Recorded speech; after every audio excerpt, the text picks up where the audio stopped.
Hey everyone, we are back at it again with you for another topic today. This one's going to be fun, and as someone who's been coding for 5 years and maybe a little bit more, I've learned a lot of different things, not just technical. This one took me a while to realize, especially when I first started learning how to code, because for me, my priorities were just straight technical and getting my foot in the door. What I want to talk to you guys about today is how you should strive to be a good person that knows how to code rather than being a toxic person that is really good in software development. I know it sounds a bit cheesy and it's a little subjective, but especially in the coding industry, the idea or concept of a toxic developer is pretty common. That is because in coding or engineering, more than any other jobs, it's very, very technical. Because it's so technical, software developers tend to spend hours and hours in front of a computer trying to solve their problem.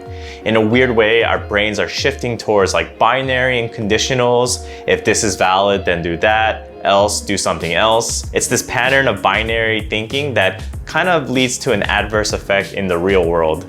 I found that some developers are really quick to say that you're wrong or I'm right very, very aggressively. Especially as you gain more experience as a developer, you're going to fall trapped into reacting aggressively when people ask you questions that may seem super obvious to you, but not obvious to them. Ironically enough, the most experienced developers tend to be the most nicest people I meet. It's one of those things where when you first start off and start gaining all this knowledge, you unlock this secret key and then you suddenly become drunk with this power. Anyone that knows less than you is beneath you and wasting your time. But I want to emphasize that no matter how smart you think you are, in this industry, if you are intolerable to work with, you're either gonna get fired or people are just gonna shun you away. As I've grown, I've had my ups and downs in my coding journey.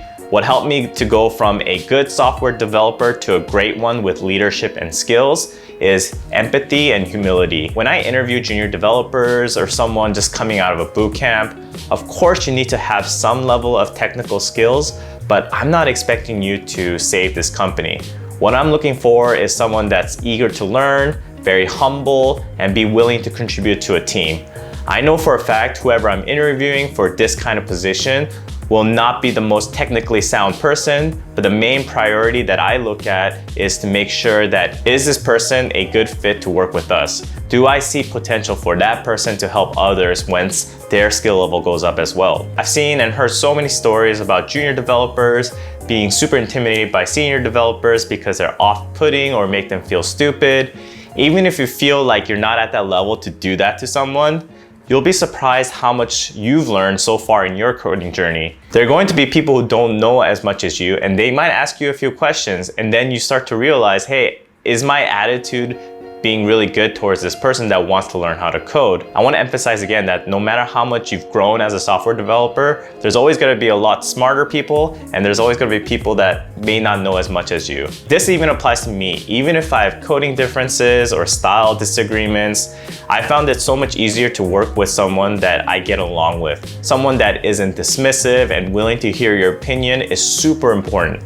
At this point, it's not about being a good developer or a smart one. It's about being a good person that can show empathy and humility when having conversations. There's a YouTube channel called Coder Foundry, and they run a coding bootcamp school in North Carolina. What I love about their channel are the two guys that run it, Bobby and Kevin.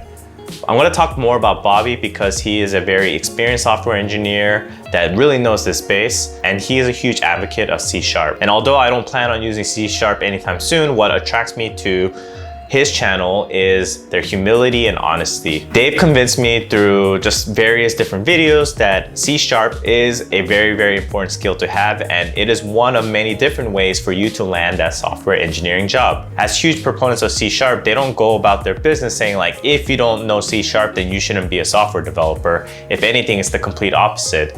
They suggest to you, you should learn the skill that will get you your job. To me, that is super important because that's a sign of a good person giving you good advice. It's not about being right or wrong, and that is a huge tendency for what developers like to think in. Either you're right or you're wrong.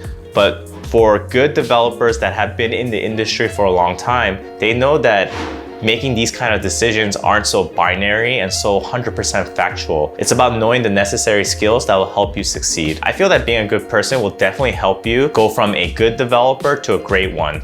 People will naturally be attracted to you to ask you questions, bounce off ideas, whatever.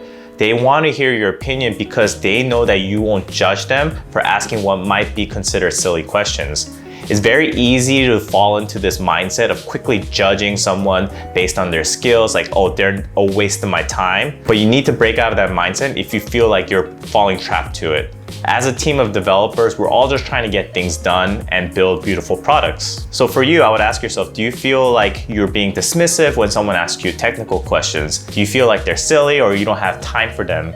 Maybe it might be worthwhile for you to help them, because at the end of the day, you know that you were in that situation before of not knowing things. I'm a huge fan of paving it forward, and if you can just be a better human, I really believe that will make you a better developer ever so slightly. This was a short one, but I hope that it was insightful for you on how to adjust your attitude when working as a software developer and hopefully not falling into these traps. If you like content like this, hit that like and subscribe, and I'll see you in the next one. Bye.